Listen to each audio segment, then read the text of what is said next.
আসসালামু আলাইকুম। আতকিয়া আদিবা চৌধুরী স্বাগত জানাচ্ছি এনটিভির দেশের খবরে। ক্রাউন সিমেন্ট শিরোনাম দেখছিলেন, এবার পুরো খবর। জাতীয় পরিচয়পত্র এনআইডি নিবন্ধন সম্পন্ন করেছেন বিএনপির ভারপ্রাপ্ত চেয়ারম্যান তারেক রহমান। কমিশনারদের সিদ্ধান্তের পর জাতীয় পরিচয়পত্র গ্রহণের পর ভোটার হিসেবে তাকে অন্তর্ভুক্ত করা হবে বলে জানিয়েছেন নির্বাচন কমিশন সচিব। এ সময় তার মেয়ে ব্যারিস্টার জাইমা রহমানও এনআইডি নিবন্ধন করেন। নিয়ামুল আজিজ সাদিকের রিপোর্ট।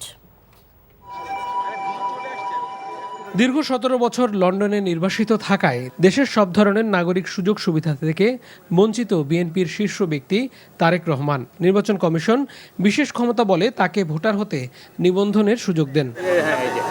সকাল থেকেই তাই কড়া নিরাপত্তা ব্যবস্থা ছিল পুরো আগারগাঁও এলাকা জুড়ে। প্রথমে তারেক রহমানের সহধর্মিণী ও তার মেয়ে জাইমা রহমান ভোটার নিবন্ধনের আবেদন করেন। দুপুর 1টায় তারেক রহমান কমিশনে এসে চোখের আইরিশ, ফিঙ্গারপ্রিন্ট ও তথ্য শনাক্ত করে স্বাক্ষর দেন। নিবন্ধন কমপ্লিট করে গেলেও এখানে আমাদের প্রসেসের জন্য সময় লাগে, কারণ এটা আপলোড করে আপনার ওনাদের ফিঙ্গারপ্রিন্ট এবং সিগনেচার ম্যাচিং, ফেস আইরিশ এগুলোকে ম্যাচিং করতে হয়। ম্যাচিং করার পরে কনফার্ম হলে তখন আর কি ওনাদেরকে একটা ভোটার আপনার আমরা এনআইডি নাম্বার যেটা বলি সে নাম্বারটা দেওয়া হয়। তো এটা করতে কিছু সময় লাগবে। তারেক রহমানকে ভোটার হতে পুরো কমিশনের সম্মতি লাগবে বলে জানিয়েছেন সচিব। বলেন, সম্মতি পেলে 24 ঘন্টার মধ্যে অতিরিক্ত ভোটার তালিকায় তিনি অন্তর্ভুক্ত হবেন। কমিশনের সিদ্ধান্ত, কমিশনের অনুমতি দুভাবে পাওয়া যায়। একটা হচ্ছে আনুষ্ঠানিক সভা করে, আর একটা হচ্ছে নথির মাধ্যমে। এখন কমিশন যে পদ্ধতিতে অনুমোদন করবেন সেটা আমরা নথি উপস্থাপন করব নিষ্পত্তির জন্য। কমিশন যদি বলেন যে সভা করবেন তাহলে সভা করবেন, আর যদি মনে যে নথিত প্রক্রিয়াজাত করে দিবেন, এটা তো কমিশনের এখতিয়ার। ঢাকা 17 আসনে 19 নং ওয়ার্ডে ভোটার হিসেবে তিনি ও তার কন্যা তালিকাভুক্ত হচ্ছেন। Niamul Aziz Sadik, NTV news, Dhaka. প্রিয় ছোট ভাই আরাফাত রহমান কোকোর কবর ছুঁয়ে স্থির নীরব বড় ভাই তারেক রহমান। আদরের ভাইয়ের জন্য স্রষ্টার কাছে চাইলেন মাগফিরাত। এর আগে ইনকিলাব মঞ্চের মুখপাত্র শহীদ শরীফ ওসমান বিন হাদির কবরে শ্রদ্ধা জানান বিএনপির ভারপ্রাপ্ত চেয়ারম্যান। শ্রদ্ধা জানিয়েছেন জাতীয় কবি কাজী নজরুল ইসলামেরও কবরে ও রিয়ার অ্যাডমিরাল মাহবুব আলীর কবরেও। বিএনপি নেতারা মনে করেন দেশ গঠনে বিএনপির ভারপ্রাপ্ত চেয়ারম্যানের পরিকল্পনা নতুন দিগন্তের সূচনা করবে। হাসান মাহমুদের রিপোর্ট। নির্বাসনের কঠিন নিয়তি যখন তারেক রহমানকে মা ভাইয়ের কাছ থেকে বিচ্ছিন্ন করেছিল, সেই বিরুদ্ধ সময়ে প্রিয় সহোদরের শেষ নিঃশ্বাসের সঙ্গী হতে না পারার কষ্ট দূর পরবাসে নিভৃতে বিদ্ধ করেছিল বড় ভাইকে। দীর্ঘ 11 বছর পর আদরের ভাইয়ের সমাধির সামনে দাঁড়িয়ে তাই শোকস্তব্ধ বড় ভাই। হৃদয়ের অলি গলি জুড়ে ফেলে আসা অজস্র স্মৃতির ক্যানভাস, চোখ জুড়ে শোক আর দোয়ায় ভরা বুক। সহোদরের শান্তি কামনায় রবের দরবারে তোলেন প্রার্থনার হাত। এর আগে ঢাকা বিশ্ববিদ্যালয়ের সবুজ চত্বরে শায়িত এক বিপ্লবীর সমাধিতে শ্রদ্ধার বরণ ডালা নিবেদন করলেন 17 বছরের নির্বাসিত জীবনে বাধ্য হওয়া এক নির্যাতিত নেতা। যে জুলাই অভ্যুত্থানে সব পক্ষের ঐক্যবদ্ধ স্ফুরণ ঘটেছিল, ফ্যাসিবাদী শাসনের অবসানে বেজেছিল মুক্তির মহামন্ত্র, সেই জুলাইয়ের বিপ্লবী যোদ্ধা ওসমান হাদির নিস্তব্ধ কবরে তখন আরেক গণতান্ত্রিকামী নেতার প্রার্থনা। আজন্ম বিদ্রোহের প্রতীক যে শেকল ভাঙার কবি কাজী নজরুল ইসলামের পাশে শায়িত হলেন ওসমান হাদি, সেই জাতীয় কবির মাজারও জিয়ারত করলেন তারেক রহমান।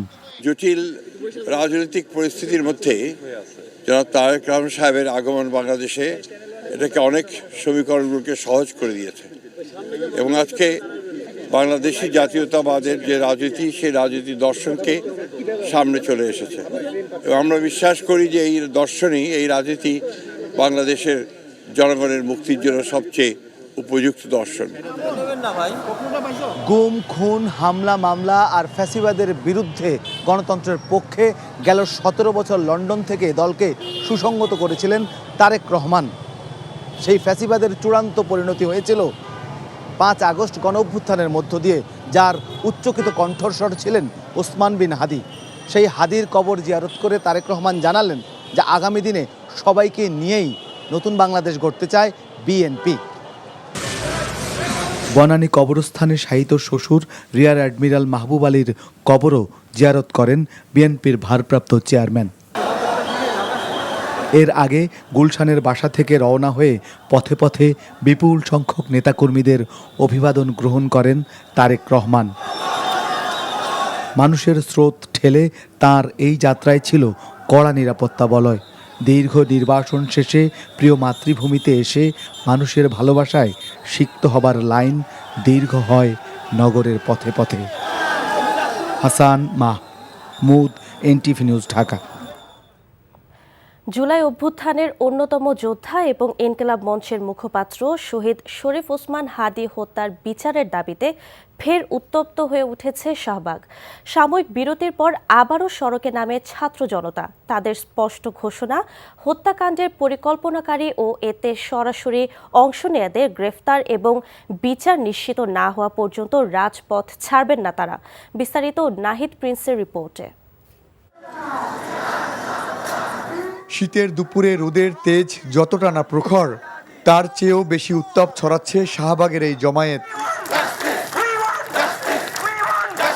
যতটাই সম্ভব আঙ্কেলের খুনিদেরকে ধরে তারপর তাদেরকে শাস্তি দেওয়া উচিত। হাতি আঙ্কেলের হত্যার বিচার চাই। পিচ ঢালা কালো রাস্তায় যে রক্ত লেগে আছে শহীদ শরীফ ওসমান হাদীর, সেই রক্তের প্রতিটি ফোঁটা আজ যেন এক একটা স্লোগান হয়ে ফিরে এসেছে। শাহবাগ আজ কেবল একটি মোড় নয়, শাহবাগ এক বিষাদ মাখা দ্রোহের নাম। এমন একটা বীরের মতো মানুষ মরে গেছে, উনার বিচার পাচ্ছি না এখনো। তাহলে আমাদের কি, আমরা যখন মরবো আমাদের নিরাপত্তা কে দিবে? অতি দ্রুত সরকার খুনিদের গ্রেফতার করুক এবং আমাদের দাবি সর্বোচ্চ শাস্তি ফাঁসি চাই। দুপুর 12:30 শাহবাগ ফিরে পায় তার প্রতিবাদী রূপ। বাঁধ ভাঙা জোয়ারের মতো রাজপথ দখল নেয় হাদীর সহযোদ্ধারা। যতক্ষণ পর্যন্ত হাদীর বিচার এই জমিনে না হবে ততক্ষণ পর্যন্ত আমরা এই রাজপথ ছাড়ব না। খুনিদের সাথে যারা জড়িত ছিল, যারা এই হত্যাকাণ্ডের পরিকল্পনা করেছে, তাদের কারণে এই পর্যন্ত আমাদের সামনে তুলে ধরাতে এই সরকার ব্যর্থ হয়েছে। আন্দোলনকারীরা প্রতিবাদী কণ্ঠে বলছেন, আর কতটি লাশ পড়লে সরকারের তদন্ত শেষ হবে, আর কতজন শহীদ হলে ঘুম ভাঙবে রাষ্ট্রের। Nahid Prince, NTV news, Dhaka. এদিকে ওসমান হাদীর সংগ্রামকে দেশব্যাপী ছড়িয়ে দেয়া ও তার হত্যার বিচারের দাবিতে চট্টগ্রামে দেয়াল লিখন সহ গ্রাফিতি অঙ্কন কর্মসূচি পালন করেছেন শিক্ষার্থীরা। সকালে নগরের সিআরবি, শিরিশতলা, নিউ মার্কেট সহ বিভিন্ন এলাকায় দেয়ালে গ্রাফিতিতে অংশ নেন চট্টগ্রাম বিশ্ববিদ্যালয়ের শিক্ষার্থীরা। তারা জানান, শরীফ ওসমান হাদীর আন্দোলনকে ছড়িয়ে দিতে ও তার হত্যার বিচারের দাবিতে এই গ্রাফিতি অঙ্কন কর্মসূচি পালন করা হচ্ছে। মনোনয়নপত্র জমা দেওয়ার শেষ দিন সোমবার, তাই শেষ সময়ে মনোনয়ন তুলেছেন বিভিন্ন দলের প্রার্থীরা। খুলনা 6টি আসনে মোট 39 মনোনয়নপত্র বিক্রি হয়েছে। খুলনার 6টি আসনে প্রার্থী বহাল রেখেছে বিএনপি। খুলনা 1 আসনে আমির এজাজ খান, খুলনা 2 আসনে নজরুল ইসলাম মঞ্জু, 3 আসনে রকিবুল ইসলাম বকুল, 4 আসনে আজিজুল বারী হেলাল, খুলনা 5 আসনে আলী আজগর লবি ও খুলনা 6 আসনে মনিরুল হাসান বাপ্পিকে মনোনয়ন দেওয়া হয়েছে। এছাড়া জামায়াতের 6 জন, ইসলামী আন্দোলনের 3 জন, খেলাফত মজলিসের 3 জন, জাতীয় পার্টির 4 জন মনোনয়ন সংগ্রহ করেছেন। সীতাকুণ্ডে দলের মনোনয়ন পেয়ে নেতাকর্মীদের সাথে মতবিনিময় করেছেন আসলাম চৌধুরী। চট্টগ্রাম 4 আসন থেকে তাকে মনোনয়ন দেওয়া হয়েছে। চুয়াডাঙ্গা 1 আসন থেকে ইসলামী আন্দোলন বাংলাদেশের জহুরুল ইসলাম, 2 আসন থেকে হাসানুজ্জামান সজীব মনোনয়ন সংগ্রহ করেছেন। এছাড়া এবি পার্টির আলমগীর হোসেন ও মনোনয়ন সংগ্রহ করেছেন। জামালপুরে 46 জন প্রার্থী মনোনয়ন সংগ্রহ করেছেন। বর্তমান অন্তর্বর্তীকালীন সরকার কোনো দলের বা কারো পক্ষে নয় বলে জানিয়েছেন পররাষ্ট্র উপদেষ্টা মোহাম্মদ তৌহিদ হোসেন। দুপুরে ভোলায় ভোটের গাড়ি ক্যারাভ্যানের উদ্বোধন অনুষ্ঠানে এসব কথা বলেন তিনি। জানান, আগামী বছরের 12 ফেব্রুয়ারির জাতীয় সংসদ নির্বাচনকে উৎসব মুখর পরিবেশে অনুষ্ঠিত করতে হবে। আগামী ফেব্রুয়ারির 12 তারিখে নির্বাচন হচ্ছে। সবাই এটাতে, সব রাজনৈতিক দল এটাতে অংশগ্রহণের প্রস্তুতি নিচ্ছে এবং আমরা আশা করি যে খুব উৎসব মুখর পরিবেশে এই নির্বাচন অনুষ্ঠিত হবে। এবার আমাদের লক্ষ্যটা হচ্ছে যে ভোট দিতে চাইবে অথচ দিতে পারবে না, প্রতিনিধি নির্বাচন করতে চাইবে অথচ সেই প্রতিনিধির দেখা পাবে না, এরকম পরিবেশ যেন সৃষ্টি না হয়, এটাই ছিল লক্ষ্য। নির্বাচন সুষ্ঠুভাবে হবে, যারা নির্বাচনকে বানচাল করার চেষ্টা করবে তাদের প্রতিহত করা হবে বলে জানিয়েছেন শিল্প উপদেষ্টা আদিলুর রহমান খান। মাদারীপুরের মঠের বাজার এলাকায় জুলাই আন্দোলনে নিহত শহীদ নাইমুর রহমানের কবর জিয়ারত শেষে তিনি এসব কথা বলেন। এর আগে উপদেষ্টা শহীদ মামুনের কবর জিয়ারত করেন, জুলাই স্মৃতিস্তম্ভে ফুল দিয়ে শ্রদ্ধা জানান। এ সময় উপদেষ্টা বলেন, সরকার চেষ্টা করছে বাংলাদেশের মানুষকে নিরাপত্তা দেওয়ার জন্য। দেশের মানুষ আগামী নির্বাচন যাতে সুষ্ঠুভাবে হয় সেজন্য সহযোগিতা করবে বলেও আশা প্রকাশ করেন তিনি।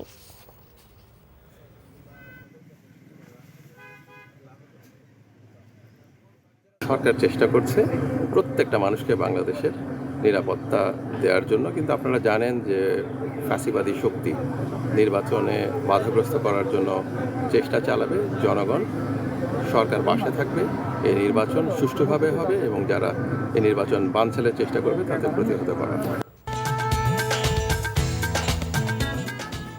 এই ছিল দেশের খবরে। এই খবরের ভিডিও সহ আপডেট জানতে ভিজিট করুন NTV অনলাইন www.ntvbt.com।